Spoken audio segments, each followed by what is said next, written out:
transform of this one. So we can start by saying this is the same thing as the inverse Laplace, right, of e to the minus as times f of s, where a is equal to pi and f of s is just 5s plus 6 over s squared plus 9.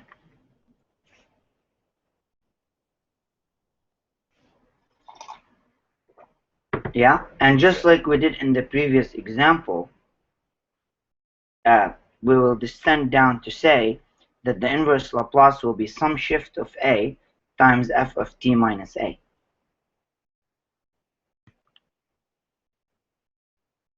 Okay, so basically, briefly, without putting so many symbols like I did in the last example, just to show you, I can immediately here proceed to take the inverse Laplace of 5s plus 6 over s squared plus 9, and I could rewrite this as inverse Laplace of 5s, so I can split this into two separate fractions, right, plus an inverse Laplace of 6 over s squared plus 9. And these are constants, I can pull them out. So we would get inverse Laplace times 5 of s over s squared plus 9, right? Plus 6 inverse Laplace 1 over s squared plus 9. Or I'm going to write the 9 as 3 squared for reasons that will become clear. And by looking at this, you can immediately see that this Laplace s squared plus because of this e term 3 squared, right? So this is like saying the inverse Laplace. And now of e to the minus as. Here? Is this the laptop or times the function f of s. Oh, it was on like someone called and it picked up. Here, no, I didn't. Okay, so here we go. So that's the inverse Laplace of that.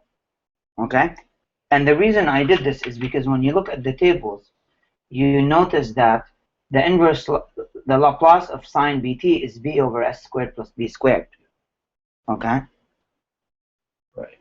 So and then the s over s squared plus b squared is cosine bt. Yeah. So on the first one, I have 5 cosine. What's my b? B is 3 because it's 3 squared. So cosine 3t. No? Yeah. Plus. Now, on the second one, it says b over s squared plus b squared, yeah? But I don't have a b here. I have a 3 squared, but I don't have a 3 squared here. So I could just multiply here by 3 squared and divide here by 3 squared to make it match the table. Yeah. Okay, so this second one here becomes 6 over 9, which is the same thing as 2/3. Wouldn't it be 2? No? Wouldn't it be 2b over because it's because oh yeah, it's just a 3. Yeah, it's not a 3 squared. I just need a 3 and a 3 here, yeah. Right? Because it's b over b squared. Yeah. So this becomes a 2. And then the inverse Laplace of this would just be cosine b, which is 3t. No? Now, of course, I have to account for the shift.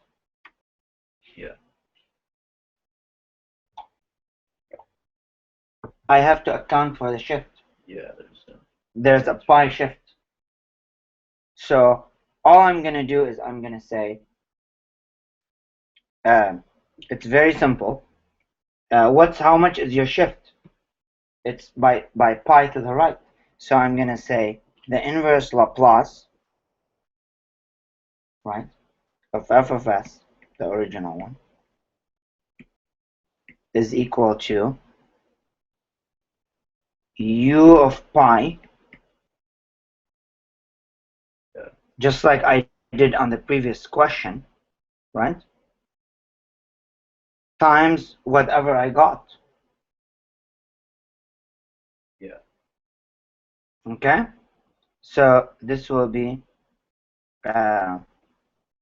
u pi times 5 cosine 3t plus 2.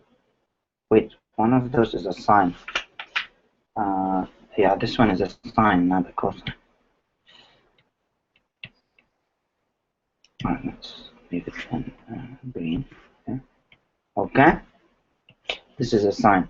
Okay, so back to here. So plus 2 sine 3t. Okay, Yeah. which, I mean, if you want, you could rewrite it as a piecewise function. Um, if you choose to, because that's the way that this book chooses the answers. You could, I mean, I could technically here write it as simple as 5 cosine 3 and then replace the t by t minus pi. T by t minus pi, right?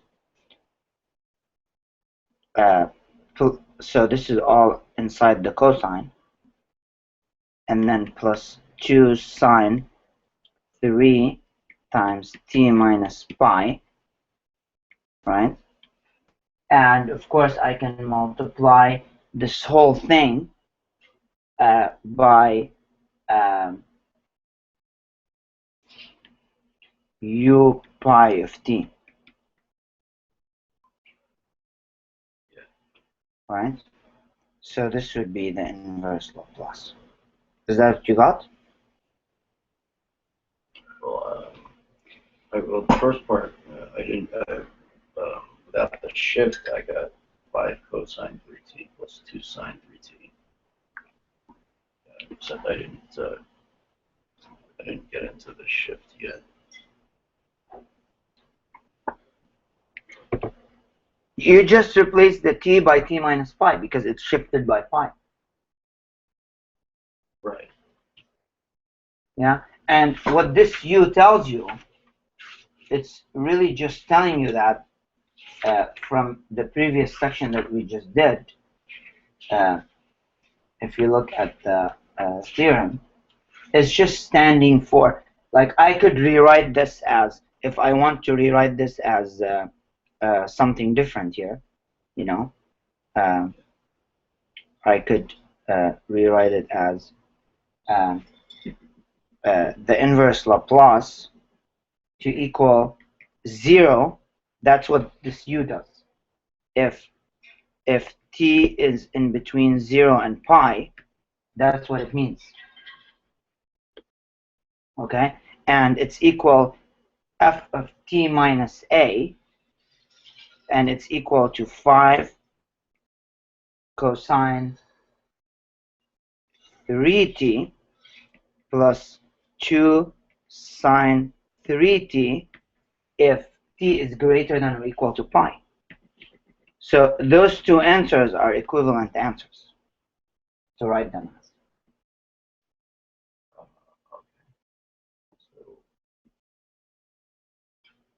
So that means there's 2. But there's no discontinuity in this one, is there? Wait, hold on. This is t minus 1, whatever. T minus a, 3t. Oh, I had to subtract the pi here. I forgot to do that. 3 cosine 3t minus pi, and here sine 3t minus pi. Okay, so these two last statements are equivalent statements. This is the piecewise function.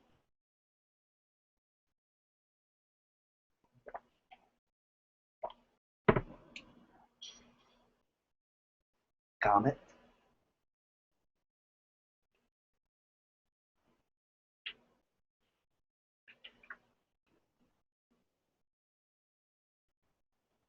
So, or not yet. so what? Wait. So what if you?